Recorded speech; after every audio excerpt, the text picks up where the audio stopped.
guys, welcome to my channel. My name is ReadingBear and I hope you are ready for some more stories. And today, we'll take a look at some new entitled people content. If you enjoyed my content, please don't forget to subscribe to my channel and post some bear emojis in the comment. And now, let's dive right into the stories. The first story is titled, "Neighbors used my pool and trespassed on my property without permission, I got them arrested." Having a military background comes in handy sometimes. Especially when there are people trespassing on your property, multiple times after we told them not to. You see, I bought a house with my wife several years ago. The house was an average-sized house, nothing too fancy but definitely not a fixer-upper.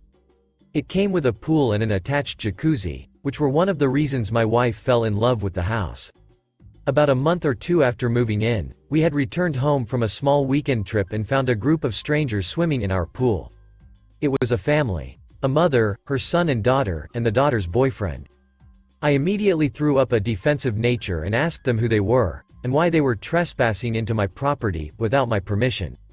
The mother of the group explained that they were the neighbors from down the street, and that the previous owner let them come and swim in the pool whenever they want. My wife and I politely explained that we were the new owners now, and that we were not at all comfortable with people being on our property when we were not present. Of course, the mother flipped out. She seemed pretty entitled from the get-go, but damn. She told us that we were being selfish and forcing her kids to sweat in the summer heat. First of all, how are we being selfish for not wanting strangers on our property? Hello? Did she not see the contradiction? Because if anything, they were the selfish ones for feeling like they could come over whenever they wanted without permission from us. I told her that we did not really know them, and it seemed pretty rude of a neighbor to assume that they could just come over and use our property whenever and however they wanted without asking us first. This must have pissed her off even more, because she then told us if her kids have a heat stroke because they cannot swim in the pool, we were pretty bad neighbors. My wife piped up and told her that she must have been a pretty bad mother if she did not have cold water and fans at her house for her kids.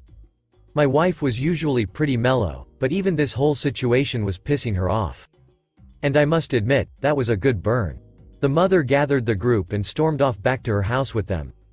I told my wife that I wondered if they were going to do it again, and that just based off the fact this was our first interaction with these neighbors, we should expect to have problems with them somewhere down the line. Except that came a lot sooner than expected.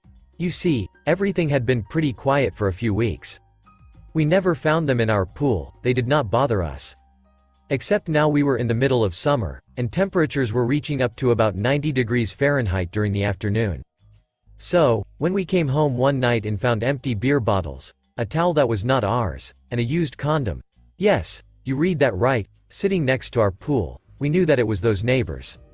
So, we bought a no trespassing sign and hung it up right in front of the fence that they seemed to be hopping over in order to get into our backyard and pool. Not only that, but we bought security cameras that sync to an app on our phones. This way, if the cameras detected anything, we would get a notification on our phone, and we could even see live footage. This ended up working out in our favor, because one Friday night while we were out, we got a notification that there was motion detected by the pool. And after logging into the app and checking out the footage, sure enough, it was them. I immediately got an idea and ran it by my wife. There was nothing that a little old-fashioned military discipline could not fix. We drove back home, except we did not park the car in our driveway. As a matter of fact, we parked on the other street so that they would not see us. My wife's car was parked in the garage, so it would give anyone the impression that nobody was home. I carried a concealed rifle in my car, hunting, protection purposes, and snuck up into my backyard with my wife. Luckily for me, I knew not to point the gun at them, and I knew I would be in the frame of the security camera. I kept the gun pointed to the ground and walked up to the property and immediately demanded that they tell me what they were doing here. The mom was missing this time, but the kids had brought their friends, and some of them were skinny dippy. Not sure why you would want to do that if you are siblings, but that is beside the point.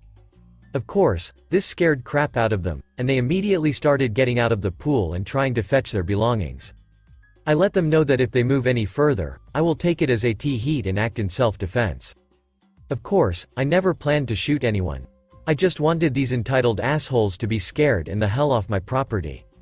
One of the girls started crying and begging to get out so she could get dressed while my wife called the police. I am not 100% in a hole, so I tossed them their clothes and belongings in the pool, since they were so keen on being in there after I told them they were not welcome here. The police arrived as they were scrambling to get their phones, a bong, and other items from the bottom of the pool. Immediately upon arriving, I explained to the police the situation at hand. I also pointed out the no trespassing signs and showed them the security video footage. Because of this, the kids were charged with trespassing, indecent exposure, and possession of controlled substance. They ended up having to participate in community service, pay some very hefty fines, or, I am assuming the mom had to pay them, and were served with a restraining order on behalf of my wife and me. Not only that, but the entitled mother ended up having to pay the hefty expense of us draining, cleaning, and disinfecting our pool. Call me a dick, but it made me happy knowing the entitled mother was the one paying for everything. Ha ha. The next story is titled, "My keys were put away, why does that make the car available to you?" So I posted a day or so ago about my entitled sister and her thoughts on my money. I had mentioned in the story that she also felt it entitled to my first car, so I thought I would share this one too, as honestly it's therapeutic and my husband likes being proved right. He had never liked how my sister treated me and always said so, I just didn't think it was that bad. As a kid and into my adult years I have severe anxiety, so much so that I didn't want to do anything that was a burden on people, so I would unfortunately rather just say okay and deal with it than makes my parents disappointed. Enough childish fights that ended with anger parents was enough to scare me. In short, I was a doormat. Now onto the story. So I worked hard at my high school job in order to buy my first car, a 2003 Park Cruiser, and it was a very shiny blue, which led to it being nicknamed the Smurfmobile by my oppie, which I then proceed to call it to others. Now originally my sister had her own car, so the only annoying thing I had to deal with was the fact she would park behind me every night, so I would have to grab her keys every morning. Because she got annoyed after the first 2 times I woke her up to move it, pull her car out, then pull mine, then pull hers back in before finally leaving for class, every morning for most of my grade 12 year. Now like work, my sister could not maintain her car, so by the time I had graduated moved to another city with my mom and my sister then moved in. Our dad was now renting the old house out, she no longer had a car. Now we didn't live in a big city like Vancouver or anything, but it was the northern capital of BC, so it was decent size, so having a car isn't essential to get places, but it is more convenient. At the time I was a very busy student, I had college courses, I worked at Tim Hortons, the stories oh well another time, and I was a big sister in Big Brother's Big Sister. Having a car definitely made things easier. It was also sort of a comfort for me, as I really enjoyed spending a little time driving around after work, as it helps me calm down. Now my sister, who didn't pay a cent towards the car when I got it, but in her mind she should be allowed to borrow it. Now at first I didn't mind, more often than not it was just after I got home from work and had nothing to do or was going to bed, but as time went on it became less asking and more just needing. She needed to go out for smokes, she needed to just run out for a minute, she just needed me to come with her at 1 in the morning so she could go smoke some weed. Our mom was very strict about no smoking in her house, which I appreciated. And yes, I did go with her honestly because I was more stressed. She would just take my keys while I was sleeping and total my car while driving high. One time I was almost late for work because my sister just needed to run out and grab some smokes. I had about 2 hours before I headed to work. I always headed in 30 minutes early just to read in the back. So I told her that was fine. Well, 2 hours and 20 minutes and 13 missed calls later my sister returns keys in hand.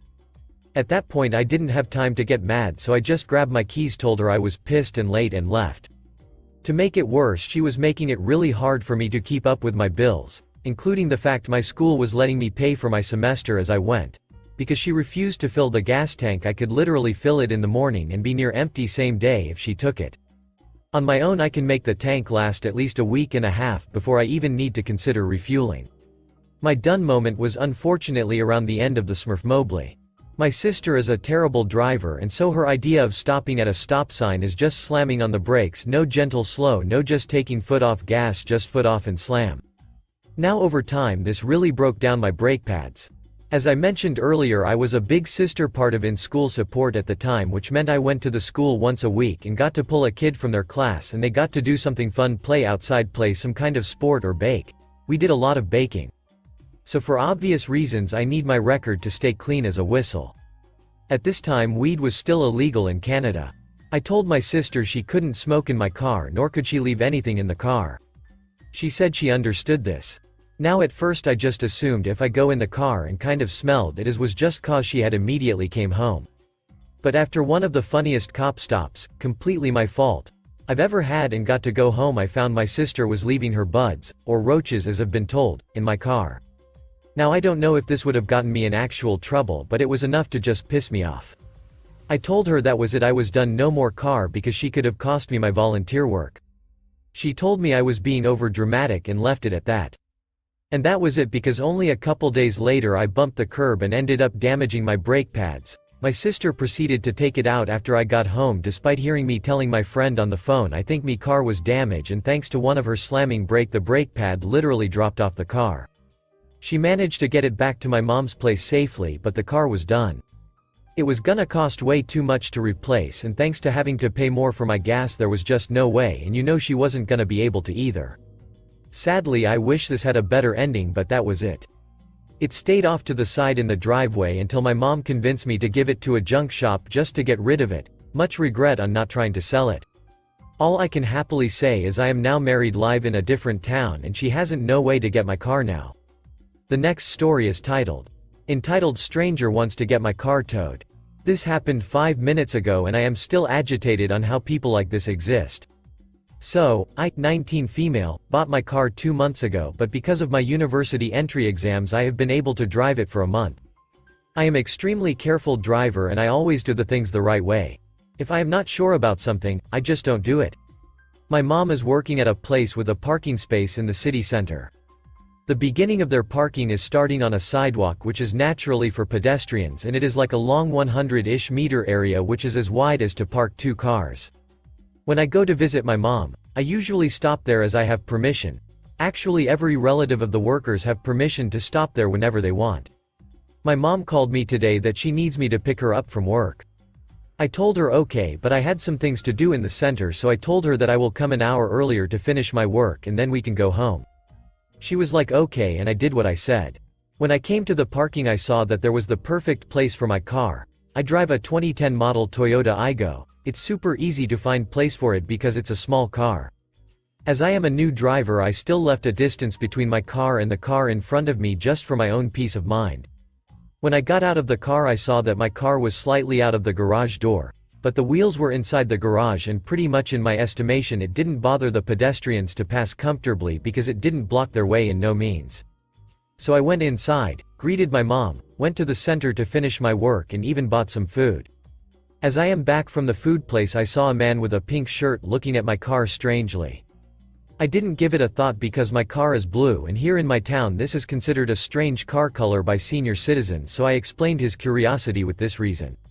There were 2 co-workers of my mom on the front door. I greeted them and went inside to my mom's office to eat. I am having a second bite from my hamburger when one of the co-workers that were standing on the front door called me to tell me that some man is threatening to tow my car. Me, being this anxious girl, threw my hamburger and sprinted down to see a man filming my car with his phone and filming people who were passing on the sidewalk. I go to him and the conversation goes like this. Me. Hey, please don't film my car unless you have a good reason to do so. Man. Oh, I had to guess that a girl was responsible for such bad parking. Firstly, I was shocked by the misogyny here. Second, I don't even know what bad parking he meant, as my car was literally parked in a straight way, with the tires straightened up and basically everything. Me. What are you talking about? Man. Directing the camera at me. What will you say about you blocking the whole sidewalk and making it unable to be used by pedestrians? Me. What do you mean? All the wheels are in the parking zone. Only 10 centimeters of the car are out, and I am pretty sure that 10 centimeters are not a bother for pedestrians who walk in a 3-meter sidewalk. Man. Well, it bothers me. Me. I don't have anything to do in that situation then. Man. Speaks to the camera. Look at those young people. They think they are entitled to park everywhere with their cars and cause accidents left and right. I, as a proud and responsible citizen of this town, will call a tow company to tow away this car, and you little miss will have to pay, insert amount of money, to get back your car. Just watch. Me. Okay, like call them. I am fine by it. If they will prove my point then go ahead. The man stopped the recording, called the towing company. At this point my mom and more of her colleagues come to see what's going on. I explain the situation to them. The male co-workers of my mom's, who in this man's eyes are more knowledgeable about cars than me, explain that I did nothing wrong and I have permission to park in the area and those 10 centimeters of my car are literally nothing. I calmed everyone down and just waited for the towing company. They arrived after 10 minutes. A male worker went down and he was us. Tower. Sir, you again? I hear this and I am not surprised. This man looked like he was going around the town just to search for drama. Man. Yes, me again. So this car is blocking the sidewalk, points to my car. Tower. Sir, the car's wheels are inside the parking area. Yes, a small amount of the truck is outside the area, but this by no means is a danger to the pedestrians. Man. It's a danger for me. I demand this car to be towed. Tower. Sir, the only way I can get this car towed is if the car doesn't have a permission to be in this parking area. My mom. She is my daughter, all family members of the workers here have permission to park here. Tower. Then, I have nothing to do here. And sir, please don't waste my time again.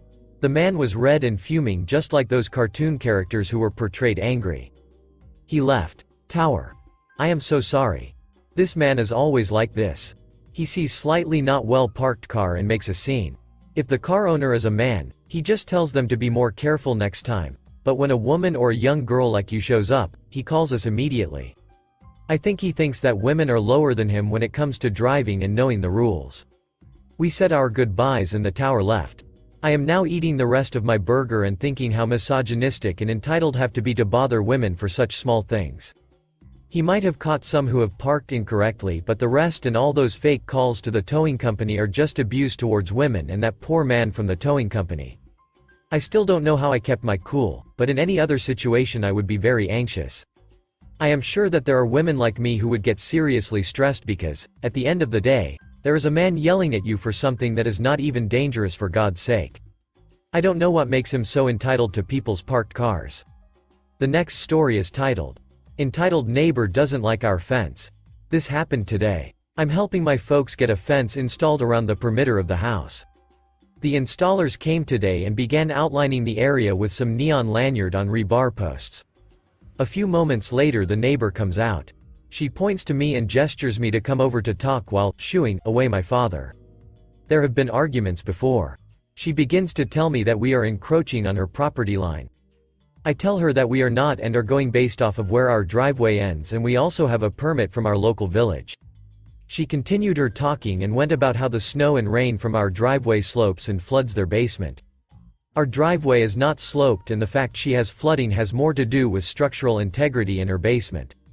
Sometimes you can't reason with people, but I continued to explain that we are in the right, approved for the work, and surprisingly found out from an old property survey that the supposed area we are encroaching on actually belongs to us. I showed her the survey and it flew right over her. Later she contacted the village's building and public works department. The gentleman that came said that we were approved and we continued. He mentioned that he was only there to serve as a civil court. The neighbor called the public works department again an hour later and 2 individuals came this time. She didn't listen to us or the first inspector, but she seemed to be reasonable with the second. Out of spite she said she would install a fence into our driveway's concrete, and I said, sure, if you get the permit and if the contractor has sound judgment. The last story is titled, I'll Park Where I Want To. I live in Michigan and we get a lot of snow. Snow that needs to be shoveled, so that we can use our sidewalks and driveways.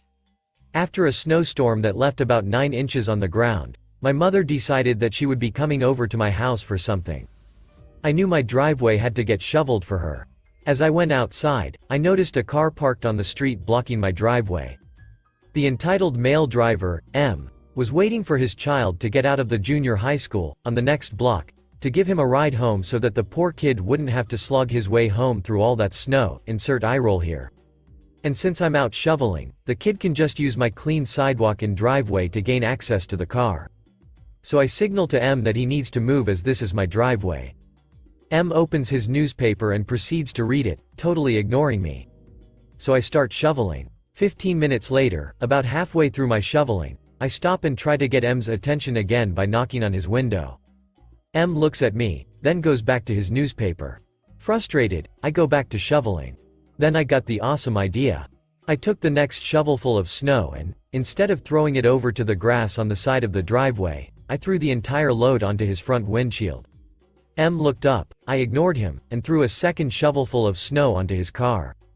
M started yelling at me, so I just shrugged my shoulders and signaled him to move his car. After some choice words, he did. My mother was able to pull into my driveway about 10 minutes later. I have absolutely no idea where M finally parked to pick up his child. Not my monkey, not my circus. Thank you for listening.